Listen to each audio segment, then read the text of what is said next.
নমস্কার, আমি মন্দিরা রুদ্র ভ্লগে তোমাদের সবাইকে স্বাগত জানিয়ে আজকে একটা নতুন রান্নার রেসিপি ভিডিও নিয়ে চলে এসেছি। বুঝতেই পাতা। তো আমি আলুগুলোকে ভালো করে সেদ্ধ করে নামিয়ে নিয়েছি। এই দেখো একটা একটা করে এই যে খোসা ছাড়িয়ে নিয়েছি। তারপরে একটা বাটির মধ্যে নুন, গোলমরিচ গুঁড়ো, তারপরে জিরে, ধনে, আর ওদিকে হচ্ছে কি বলে ওটাকে, অরিগানো, চিলি ফ্লেক্স সব কিছু দিয়ে রেডি করে রেখেছি। আর এখানে ধনে পাতা কুচি আর একটু আদা বাটা রেখে দিয়েছি। তো আলুগুলোর মধ্যে সমস্ত মশলাগুলো আমি দিয়ে দিয়েছি, মানে যেটা বললাম তোমাদের, জিরে গুঁড়ো, ধনে গুঁড়ো, চিলি ফ্লেক্স, অরিগানো আর সামান্য নুন।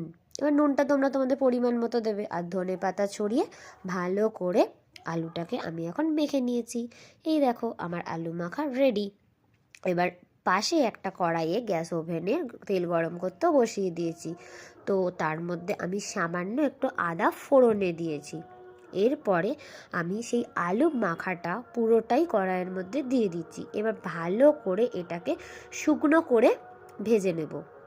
আর এটাও হবে পুর পুর করবো যেহেতু, তাই এটা ভালো করে ভেজে নিয়ে একদম শুকনো হয়ে যাবে।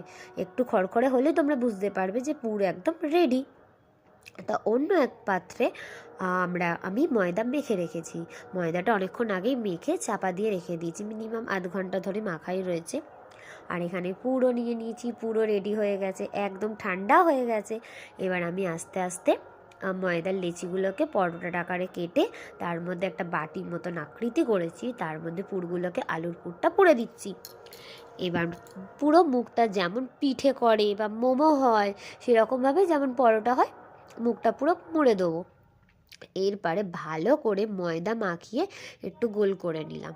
এবার গোল করে যেমন পরোটা হয় সেরকম শেপ দিয়ে গোল গোল করে নেবো। অনেকে আবার যদি ত্রিকোণাও খেতে চাও তো খেতে পারো, তবে আমার মনে হয় আলুর পরোটা গোলই ভালো লাগে। তো এই দেখো, তোমাদের সামনে দুটো বেলে দেখিয়ে দিচ্ছি, আর বাকিগুলো আমি রেডি করে ফেলি।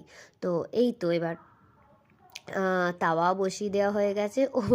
আর ভাজছে আমার হাজব্যান্ড। হ্যাঁ, তো ভালো করে এপিঠ ওপিঠ সেঁকে নিয়ে সাদা তেল দিয়ে, আমি যেহেতু তেল বেশি খাই না তাই সামান্য সাদা তেল দিয়ে এপিঠ ওপিঠ করে ভাজা হচ্ছে। এই দেখো কি সুন্দর ফুলকো ফুলকো হয়ে গেছে।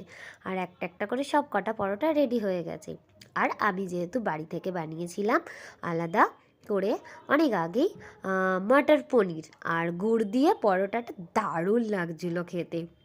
তো যাই হোক, ভিডিওটা কেমন লাগলো অবশ্যই জানিও। টাটা।